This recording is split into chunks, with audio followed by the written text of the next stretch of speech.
So pay attention, and you'll begin to see that you're receiving more communications from the divine, from the source of all wisdom in the universe that resides within each of us.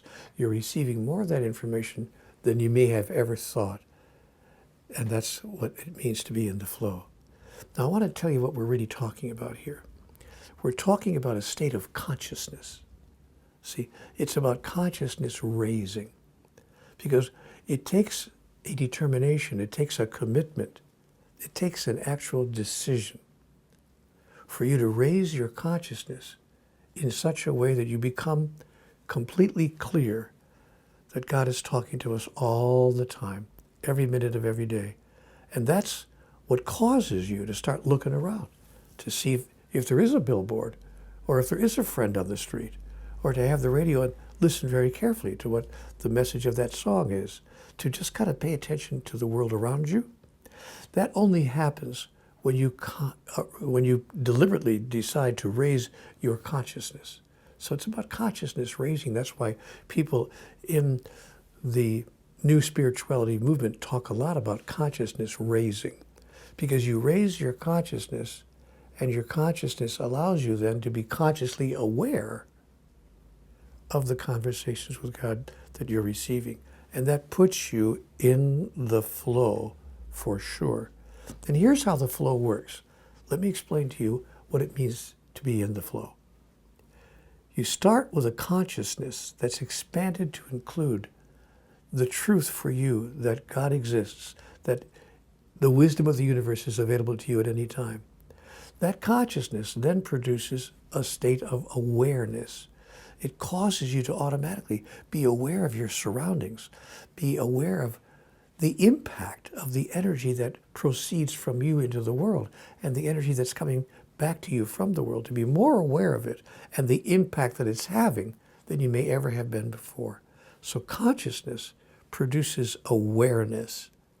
Once you have expanded your awareness, now you're really in the flow. Because awareness produces what I want to call your perspective. Perspective is the place from which you look at life. It's the mountaintop above the valley that you have chosen as your viewpoint. And it creates, in fact, a point of view. And when that perspective emerges from your awareness that has been born by your level of consciousness, that's a brand new perspective that you may never have had before when you look at the events and the occurrences of your daily life. So consciousness produces awareness, and awareness produces perspective. Now it gets really interesting, because your perspective produces your perception. You see, the place from which you're looking creates what you see. The mountaintop you've chosen to stand on gives you a particular perception that you may not have had if you hadn't chose to stand on that particular mountaintop. So your perspective creates your perception, and it expands your perception. And people will say to you often, wow, that's really very perceptive of you. And they'll even start to notice that certain things have changed.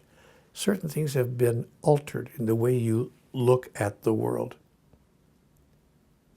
By the way you look at the world is how the world looks at you. And you'll sense that integration when you're in the flow. Now, after you have expanded your perception, you will find that your perception is creating a brand new set of beliefs. You see, seeing is believing. So perception creates beliefs. Beliefs that you may not have had before, that you may not have held before, beliefs that you may not have even considered before, beliefs about life, beliefs about yourself, beliefs about the chances you have to do what you really want to do, about the opportunities, beliefs about every aspect of your daily experience. Let me give you an example of what I'm talking about. I happen to believe I'm a very lucky person. And I'm lucky in small things, like finding parking spaces, for instance. My family always laugh whenever we drive into the city, because they always say, don't worry, Neale will find a parking space, even on the busiest day of the year. And you know what? I always do. And everybody in the car laughs. They say, what is, he has God on his side? It's not that I have God on my side, of course. God's on everybody's side. But I have a belief that I'm going to find that parking space. But it's not just beliefs about small things. It's beliefs about big things as well. How life is going for me in the major areas of my experience. For instance, I believe that things are always solvable, that there is no problem that I cannot solve.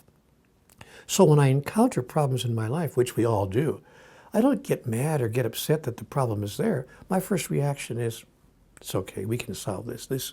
We can solve this problem. And you know what?